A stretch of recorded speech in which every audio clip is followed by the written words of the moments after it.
5 मई को देश में नीट परीक्षा हुई। 4 जून को रिजल्ट आया। 24 लाख बच्चों का भविष्य दांव पर था और उसके बाद से ही आरोप लगे पेपर लीक के और बवाल चला आ रहा है।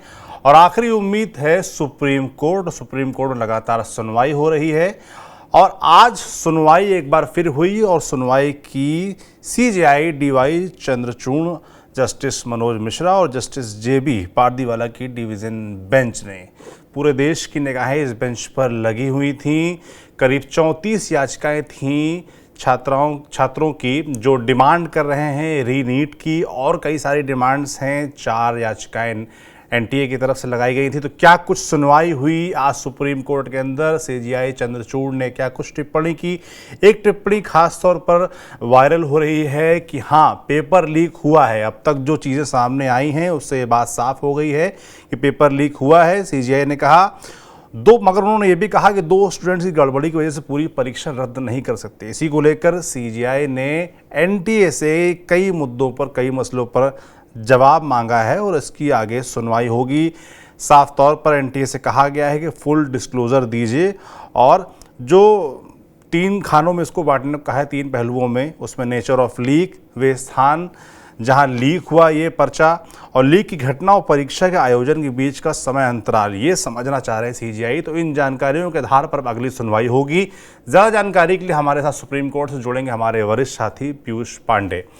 पीयूष, मैं जानना चाहता हूं कि 38 याचिकाएं कुल बताई जा रही हैं जिनकी आज सुनवाई हुई है, तो क्या था इन याचिकाओं पर? DY चंद्रचूड़ की तमाम टिप्पणियां सामने आई हैं CJI की, जिसमें उन्होंने एकदम सख्त रवैया अपनाया है। NTA से तमाम तरीके के जवाब मांगे गए हैं। तो शुरू से बताइए क्या हुआ आज कोर्ट में? क्या आज इस मामले में सौरभ 2 घंटे करीब सुनवाई हुई। CJI DY चंद्रचूड़ की 3 सदस्यीय बेंच ने इस मामले पर सुनवाई की। इसमें 38 याचिकाएं हैं और जिसमें NTA की भी याचिकाएं हैं। जो याचिकाएं स्थानांतरण से संबंधित हैं, यानी कि हाई कोर्ट में इसी तरह के मामले जो सुप्रीम कोर्ट में जैसे याचिकाएं दाखिल हुई हैं, जो हाई कोर्ट में दाखिल हो गई, उन्हें सुप्रीम कोर्ट स्थानांतरित कराने की मांग है NTA की।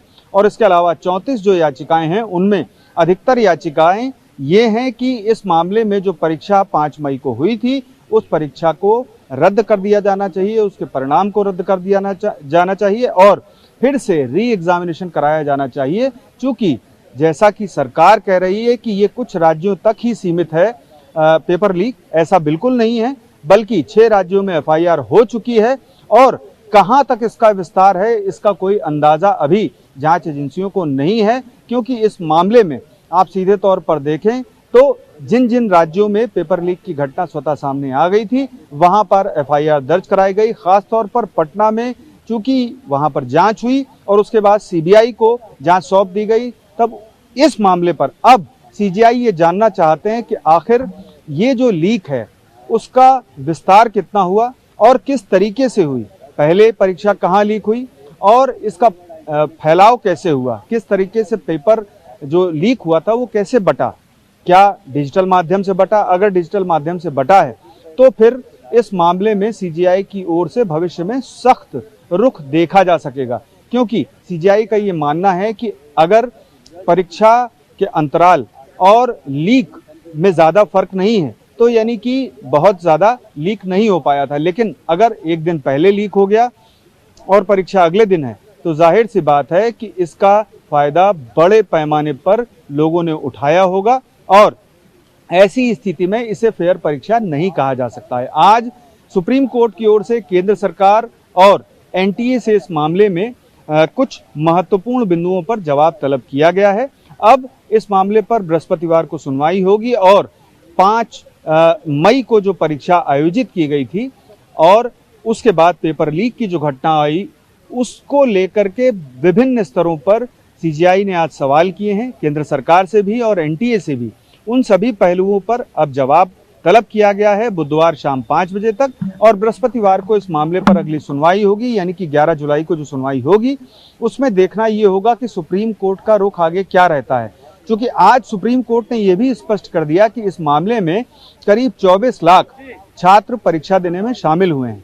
हालांकि 72,000 छात्रों ने परीक्षा नहीं दी थी, तो ऐसी स्थिति में वो 23 लाख से अधिक कुछ आंकड़ा निकलता है जाकर, ये SG की तरफ से CJI को बताया गया था।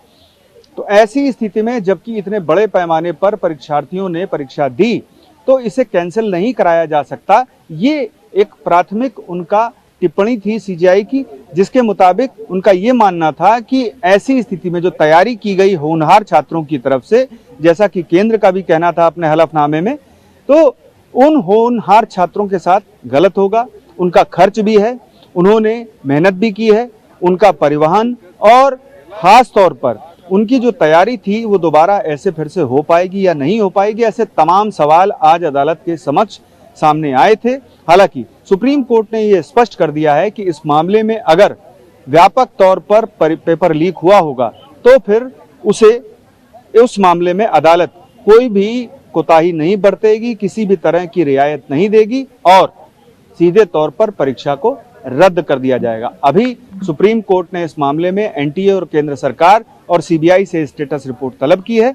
अब देखना यह है कि बृहस्पतिवार से पहले जो जवाब दाखिल किया जाता है और स्टेटस रिपोर्ट दाखिल की जाती है, उसमें कितना स्पष्टीकरण एनटीए और केंद्र सरकार की ओर से दिया जाता है, क्योंकि अगर स्पष्ट जवाब नहीं होगा तो अगली सुनवाई में एनटीए और केंद्र सरकार के खिलाफ सीजीआई का रुख कड़ा होगा और इस मामले में आगे जो भी निर्णय सुप्रीम कोर्ट की ओर से लिया जाएगा वो संभावना बनती है कि केंद्र और एनटीए के बिल्कुल विपरीत होगा। जी सौरभ, बिल्कुल साफ समझ में आ रहा है कि सीजीआई चंद्रचूड़ इस पूरे मसले पर जल्दबाजी में कोई फैसला नहीं करना चाहते हैं। वो चाहते हैं कि सभी तथ्य उनके सामने आए और उसमें वो भी सामने आए कि क्या परीक्षा जब हुई उससे कितनी देर पहले ये पेपर लीक हुआ, अगर कम समय मिला या कम छात्रों तक इसकी पहुंच थी तो उस हिसाब से फैसला आए, अगर ये ऑनलाइन लीक हो गया था तो इसका लीकेज की संभावना बढ़ जाती है तो उस हिसाब से फैसला आए। क्योंकि छात्रों की तरफ से जो रीनीट की या दोबारा परीक्षा की डिमांड है उसको फिलहाल जो तथ्य मुझे लगता है सीजीआई के सामने है उसको लेकर वो तैयार नहीं है फैसला देने के लिए, इसलिए उन्होंने तमाम और रिपोर्ट्स मांगी, एनटीए से भी सीबीआई से भी मांगा है कि फिलहाल आपकी जांच कहां तक पहुंची इसका ब्यौरा भी दीजिए। तो मैं जानना चाहता हूं कि सीबीआई से क्या कहा अलग, एनटीए से क्या कहा अलग, और तुषार मेहता जो सॉलिसिटर जनरल हैं सरकार की तरफ से पेश हुए, उन्होंने क्या कुछ कहा कोर्ट के अंदर। तो देखिए, सीबीआई से इस मामले में जो जांच है उस पर अभी तक की स्टेटस रिपोर्ट तलब की गई है, क्योंकि ये मामला सीबीआई ने बिहार पुलिस से अपने पास ले लिया और बिहार सरकार ने भी इसमें रजामंदी दी थी, चूंकि कई राज्यों तक फैला हुआ माना जा रहा था और अभी तक 6 राज्यों में कुल निकल करके ये सामने आया है। और केंद्र सरकार ने भी अपने हलफनामे में ये स्पष्ट कर दिया था कि ये व्यापक तौर पर पेपर लीक नहीं है और इसे पेपर लीक भी नहीं कहा जाना चाहिए। आज केंद्र सरकार की तरफ से सॉलिसिटर जनरल जो पेश हुए थे उनकी तरफ से ये कहा गया कि जो अखबार में, बिहार के अखबार में पेपर लीक की खबर सामने आई थी उसका खंडन बिहार पुलिस के तरफ से किया गया था और ये बात बाकायदा उन्होंने तब कही जब सीजीआई की ओर से आदेश लिखाया जा रहा था। क्योंकि सीजीआई आदेश में अपने पेपर लीक की बात लिख रहे थे, तब एसजी ने इस मामले में विरोध किया और उन्होंने कहा कि आप जो याचिकाकर्ता की ओर से दलील दी गई है उसके आधार पर लिखिए, क्योंकि जो समाचार पत्र में सामने आया था उसका खंडन बिहार पुलिस की तरफ से किया गया था। और इसके साथ ही उन्होंने कई क्लैरिफिकेशन भी सीजीआई के समक्ष रखे। तुषार मेहता ने यह भी कहा कि अब तक सरकार की ओर से मजबूती से कदम उठाया गया है और पेपर लीक की जो घटना है वो कुछ राज्यों तक सीमित है। ऐसी स्थिति में बड़े पैमाने पर यह नहीं माना जा सकता कि सभी छात्र या सभी राज्यों में ये फैला हुआ है, तो ऐसी स्थिति में पेपर को जो परिणाम था उसको रद्द नहीं किया जाना चाहिए। साथ ही तुषार मेहता ये भी कह रहे थे लगातार कि उनकी ओर से जो कोर्ट की सुनवाई है उसमें हर एक बारीक पहलू पर जानकारी दी जाएगी और पक्ष रखा जाएगा। तब सीजीआई की ओर से इस मामले में जो सवाल थे वो एनटीए से 3 स्तरों पर किए गए कि आखिर पेपर पहले कहाँ लीक हुआ, यानी कि पटना में लीक हुआ या फिर गुजरात के गोधरा में लीक हुआ या महाराष्ट्र में कहीं लीक हुआ या राजस्थान में या झारखंड में, जहाँ जहाँ एफआईआर है उनको लेकर के उनका क्वेश्चन था और ये बात उन्होंने एनटीए से पूछी है। ये पहला सवाल है। दूसरा सवाल ये है कि आखिर इसका फैलाव कितना है, यानी कि पेपर लीक जो हुआ था वो कहाँ तक पहुँचा, कितने लोगों तक पहुँचा। और तीसरा जो अहम सवाल है कि उसकी टाइमलाइन क्या थी, क्या परीक्षा से कुछ घंटे पहले या फिर परीक्षा से 1 दिन पहले या फिर उससे भी पहले। क्योंकि अगर काफ़ी पहले हो गया होगा, यानी मान लीजिए 1 दिन पहले या 2 दिन पहले अगर लीक हो गया तो बड़े पैमाने पर इसका फैलाव होगा और ऐसी स्थिति में इसके व्यापक प्रभाव होंगे। तो इस स्थिति में परीक्षा को रद्द करना ही एक अंतिम इंतजाम होगा या एक हल होगा। अब इसके साथ ही सीबीआई से जो सीजीआई ने कहा कि आप इस मामले में जो अभी तक जांच हुई है उसका स्टेटस रिपोर्ट दाखिल करें। केंद्र सरकार से सुप्रीम कोर्ट ने ये पूछा है क्या इस मामले में किसी भी तरह से जो डिजिटल लीक की जो जानकारी है उसको जुटाया जा सकता है, क्या उन संदिग्ध पहलुओं को खोजा जा सकता है डेटा एनालिटिक्स के जरिए जो ये देख सके कि आखिर कहां तक ये डेटा के जरिए लीक हुआ है या डिजिटली तरीके से लीक हुआ है, अगर तो कहां तक ये पहुंचा है।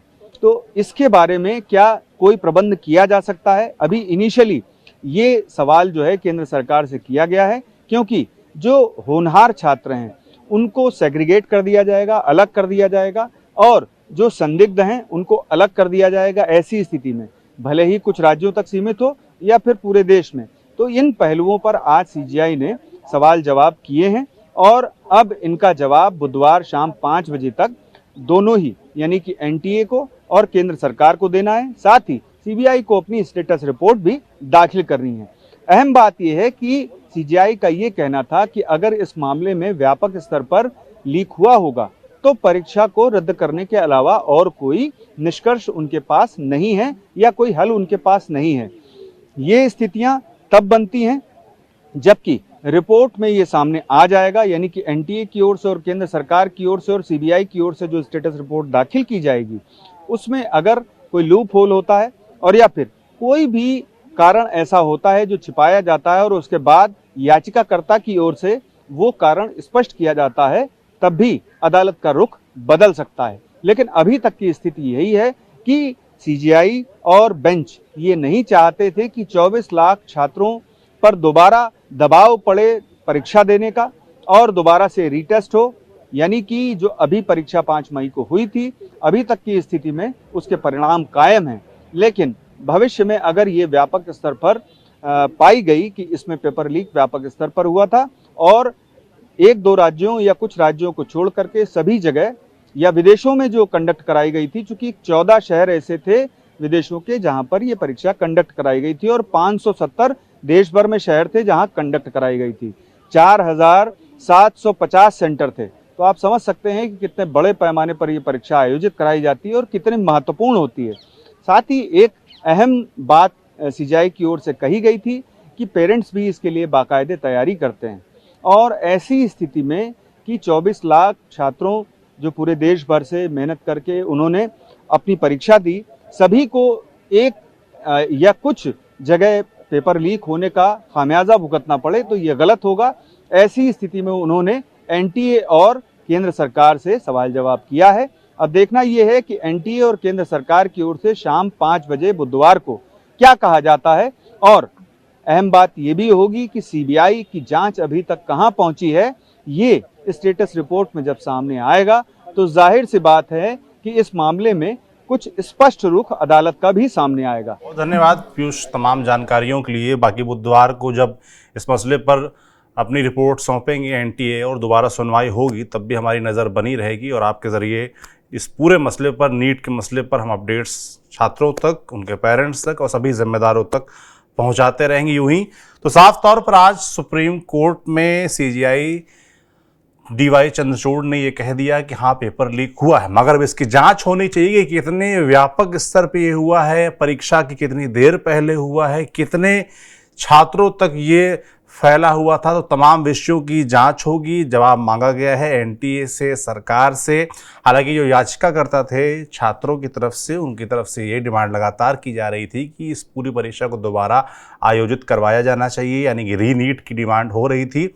मगर सीजीआई ने जब पूरी सुनवाई की तो अंत में तमाम जवाब मांगे हैं एनटीए से और सरकार से, जो कि बुधवार को दाखिल होंगे और उसके बाद सुनवाई होगी। इस पूरे मसले पर हमारी लगातार नज़र बनी हुई है। नीट के मसले पर 24 लाख छात्रों के भविष्य का सवाल है। सुप्रीम कोर्ट आज सख्त था। अगली सुनवाई में क्या कुछ होता है वो भी आप तक हम पहुंचाएंगे। आप देखते रहिए TV9 डिजिटल। शुक्रिया।